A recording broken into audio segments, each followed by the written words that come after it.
Amen! Blessed be the name of the Lord in this evening and welcome po sa ating pong family altar. Ako po ay si Sister Shell Causon from JRM Cuenca, Batangas. Ayan, ang ating pong pag-aaralan sa gabi pong ito ay patungkol po sa parable of the growing seed. Ayan, sabi po dito sa Bible, "And he said, the kingdom of God is as if a man should scatter the seed on the ground, and should sleep by night and rise by day, and the seed should sprout and grow. He himself does not know how, for the earth yields crops by itself. First the blade, then the head, after the full grain in the head. But when the grain ripens, immediately he puts in the sickle because the harvest has come." Amen. Sige po, sumandali lamang po tayong manalangin sa mga oras pong ito. Hallelujah. Hallelujah. Oh, hallelujah, Jesus. Hallelujah. Amang Diyos na makapangyarihan sa lahat na may gawa ng langit at lupa. Panginoon, sa gabi pong ito, O God, tulungan mo kami, Panginoon, kung ano po ang nais mo na ipahayag, O God, sa amin pong kalagitnaan, O God. And let your fresh revelation be upon us, Panginoon, as we grow deeper, Lord, in your word of righteousness, Panginoon. Ama, marami pong salamat. In Jesus' name, Amen and amen. Ayan. Ang topic po natin ay patungkol po sa parable of a growing seed. Alam naman po natin no, na kung saan ang isa pong farmer, no po, ako po bilang ako po ay taga Nueva Ecija at lumaki po ako na ang aking pong mga magulang at ang buo ko pong pamilya ay mga farmer at ito po ang kanila pong kinabubuhay up until now.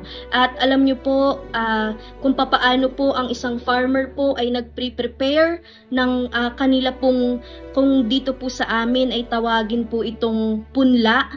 Ayan, may punlaan po sila at ito po ay inaalagaan, hindi po hinahayaan na kainin po ng mga ligaw na hayop po o mga ibon, kundi ito po ay sa amin po dito, nilalagyan pa talaga to ng bakod or may nilalagay po na pantakip para hindi po kainin yung mga binhi.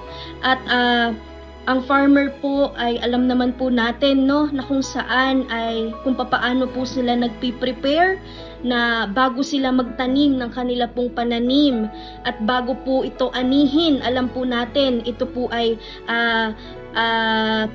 sa amin po dito ang tawag po ay, sa iba po dinidiligan, dito po sa amin pinapatubigan. Ayan, sa amin pong kabukiran pinapatubigan po ito hanggang sa lalagyan po ito ng mga abono, ng pataba at aalagaan po, no po, at hanggang sa ito po ay lumaki at aanihin.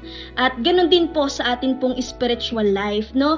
Bago po tayo mag-share ng gospel, alam ko po na tayo pong lahat ay na kung saan nagpi-prepare po muna tayo bago tayo magpagamit sa Panginoon. Tayo po muna ay makikiniig katulad po ng farmer, no? Dapat po meron din po tayong preparasyon sa atin pong spiritual dahil alam natin, no, na ang Panginoon, no, in every battle, no, ang Panginoon po ay nariyan at alam natin our battle is in the Lord, no po. Even sa atin pong pag-share ng gospel, ang Lord po ang magbibigay sa atin ng boldness, no po, ng confidence na galing sa Panginoon. Alam po natin ito pong parable of the growing seed, no po. The kingdom of God grows in ways we cannot always see, no, or understand, but in the right time, no?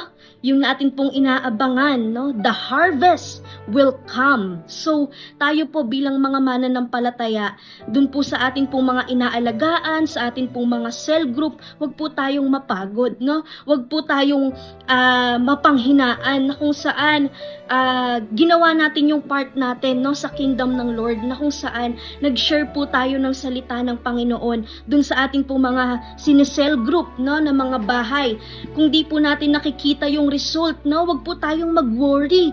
Kasi, no, hindi po there are times hindi natin maintindihan.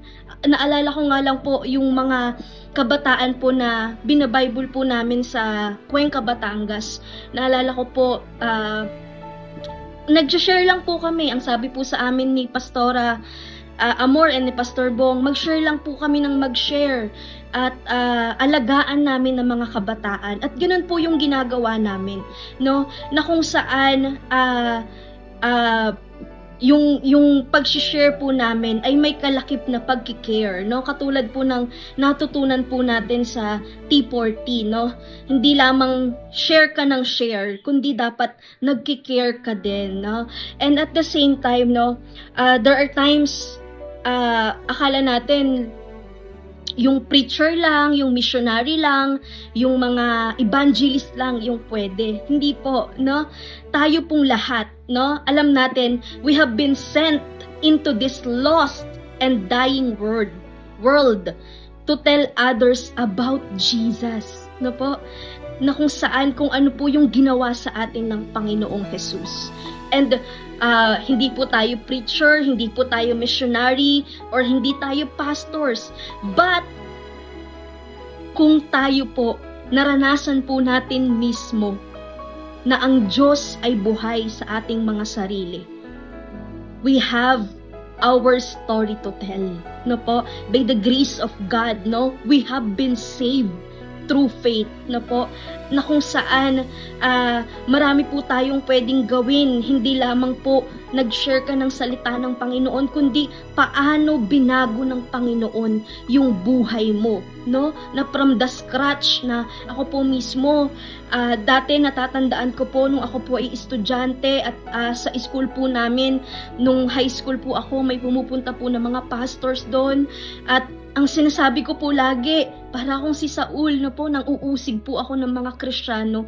Ang sinasabi ko po lagi sa kanila, ay, ayan na naman yung mga, praise the Lord na yan. Yan na naman sila, hallelujah, amen. Ayan na naman. Ako po nun, may pagka mapang-asar po ako nun, na kung saan dati, binibilang ko pa po yung amen ng mga pastor. At, nakatutuwa po, no, na kung saan from that na ako po ay high school student noon, hanggang sa nakakilala po ako, napunta po ako ng JR ka, nag-aral po kami doon, kami po ang first batch ng senior high, and until hanggang college, sa JR po ako nag-aral. At isa pong patotoo na nakatutuwa po, na alam ko po, our labor is not in vain. Alam ng Panginoon yung ginagawa po nating paglilingkod, kung papaano po tayo nagpapagal. Alam po ito ng Panginoon. Kaya wag po tayong mapagod na mag-share ng salita ng Panginoon. Alam ko na ang Panginoon, He will give us the boldness to share the gospel, season or out of season. No po? So never give up. Never stop telling the lost word about saving grace of Jesus. No po? Never allow this world to silence your witness for Jesus, and keep telling them about Him and trust Him to do His secret work in the hearts of and lives of men. Sige po, tayo po ay manalangin. Oh, hallelujah, Jesus. Hallelujah, hallelujah, hallelujah, Jesus, hallelujah, hallelujah. Heavenly Father, Lord, thank you for the word you have given us, and reminding us, oh God, in this parable, that your work in our lives and in the world is open, unseen, mysterious. But, Lord, hallelujah, Lord, we may not understand how growth happens, but we trust in you, O God. So Lord, help us, O Jesus, to become patient when we stuck or uncertain. Give us faith, O God. And Lord God, yung faith that is keep, Panginoon, planting of hope, love, kindness, Panginoon, that you have given us, and bring forth, Lord, the fruit on your perfect time, oh God. Lord, teach us, oh Father God, to wait, oh God, to wait, Panginoon, with hope, with trust, Panginoon, and the rest, Panginoon, in your faithful hand. Hallelujah. And let your spirit, Panginoon, nurtured, oh God. Hallelujah. Hallelujah. What is growing within us, Panginoon. Ama, marami pong salamat at sa iyo po namin ipinagkakatiwala ang amin pong mga buhay. Pagharian niyo po kami, Panginoon, at magpadala ka pa, O God, ng mas maraming manggagawa, mas marami po, Panginoon, ng mga intercessor, mga watchmen, Panginoon, mga soldier of God, na wala pong sawa, Panginoon, na walang patid na mananalangin, Panginoon, para sa kaluluwa, O God, Lord, ng bansang ito, Panginoon. Kaya Lord, marami pong salamat, and we bring back, O Father God, all the praises, all the honor, all the thanksgiving that you deserve. In Jesus' mighty name this we pray. Amen and amen.